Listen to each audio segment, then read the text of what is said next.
Right, let's turn to page 8 now of your manual and the NLP communication model. Now, you'll see a very nice picture that is supposed to be an individual's head. This picture shows us that there's an external event happens.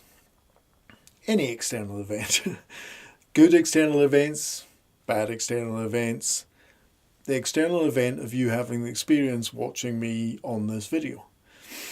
That external event is made up of what we call bits of information. Now, bits of information, there's a guy, Mihai Csikszentmihalyi, wrote a book, Flow, and he postulated that the neurology of a human being gets bombarded by 2 million bits of information every single second. That's a lot of information. Now, we can't begin to process that amount of information. That would be overwhelm. But that's what reality is. 2 million bits of information, and it comes into us through our senses: visual, auditory, kinesthetic, olfactory, and gustatory. Now, what we need to do so that we don't become catatonic or all dribbly, what we need to do is we need to delete, distort, and generalize that information. Now, that process happens as the data, the raw data, which is the 2 million bits of information, gets processed through all of our filters. Now, if you have a look on this page, it shows you our filters. Time, space, matter, and energy at the top there is reality. Time, space, matter, and energy makes all of the individual experiences that we have. All of these components must be present. But it goes through a lot of different filters, which is our language, our meta-programs, that's simple meta-programs and complex meta-programs. It goes through our values, it goes through our beliefs, it goes through all of the different intrinsic ways of living that we have through our upbringing, what's our cultural views. And all of these aspects of us create filters, positive filters and negative filters. It allows stuff through and it doesn't allow other stuff through. So as all of this data is being processed through all of your filters, and rest assured, the more problems a person has, the more complex the filters and the more of them that they have. As it filters through, it gets deleted, distorted, and generalized. Sort of dumbed down, and we'll talk more about this in the next video. It gets dumbed to what is termed 134 bits of information. Now, already you'll be thinking, hey, 2 million bits, 134 bits. That's an infinitesimal, tiny little amount of information based on what was available to us. This is the process of the human neurology and how it functions. It has to create order out of the chaos that is reality that we're experiencing. Now, when we have all of these filters in place and all of this information has gone through the filters, it then hits inside and becomes an internal representation. Yeah, we create an internal representation and give meaning to.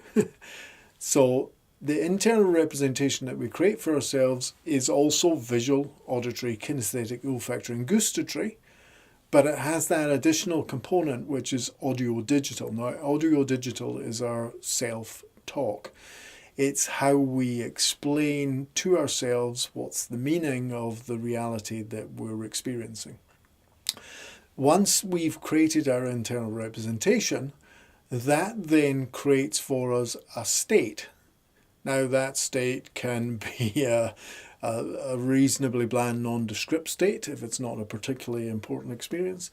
It can be a delighted state. It could be an excited state. It could be a sad state. It could be an angry state. It could be an anxious state. The state that's created then acts out on our physiology. Think about extreme states. What happens physically to you when you feel these extreme states? You're in a position where you can certainly tell that you're feeling it, and it will probably be reasonably undeniable how it acts out on the physical. I do a lot of coaching-based work around social anxiety and fear of public speaking. Rest assured, that state that's created by the internal representation acts out big time on the physiology. That state and physiology combined then creates our choice of what behaviour we then do. Now, yep, that behaviour is, to the most part, unconscious. In fact, a vast majority of our behaviours are unconscious. The unconscious mind functions in a way that it takes care of about 90% of what we do. We're only consciously aware of a very small 10% of what we do. So that state and physiology does dictate our behaviour. Now, how many times have you been in a position where after the fact you've thought to yourself, oh God, can't believe I did that? Yeah, we've all done it.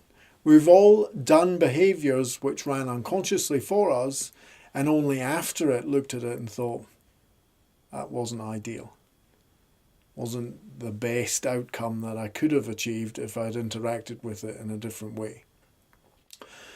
The importance of the NLP communication model is to understand this is the way it works. We are very fortunate that we have that chip that does dumb down reality to the 134 bits. If you didn't have it, you would be catatonic. Your physiology and neurology would not be able to cope with the bombardment of information. Now, in fact, there's an interesting YouTube clip that you might want to have a look at. There's a woman called Dr. Jill Bolte Taylor, and she talks about having a stroke and her experience of a stroke. She was a neuroscientist, and one day she was getting ready for work and had a stroke while she was in the shower. Now, what happened for her is that chip that we have that dumbs down reality to 134 bits, that chip sort of went a bit haywire for her. And when she tells the story, she was then aware of reality in a far more extreme state than we normally experience it. She was able to put her hand on a wall and have her hand disappear into the wall because she couldn't discern where her hand finished and the wall began. She was starting to see the structure of the reality around us, which is well worth watching. It's very emotive, but it's an interesting process that shows us that we're glad that we only experience 134 bits. That's great. But what we need to understand is we need to learn the processes of being able to choose the right 134 bits. When you have a problem and when you have a consistent problem in your life, it's because you're choosing to grab onto the wrong 134 bits. So the NLP communication model is quite a simple model to understand, but you need to actualize the concept that's held within the NLP communication model so that you can understand our next theme, which is going to be in the next video, which we'll go straight to now, which is perception is projection. How we use this model to understand how we project into our realities what we're experiencing. So let's go straight to the next video, perception is projection.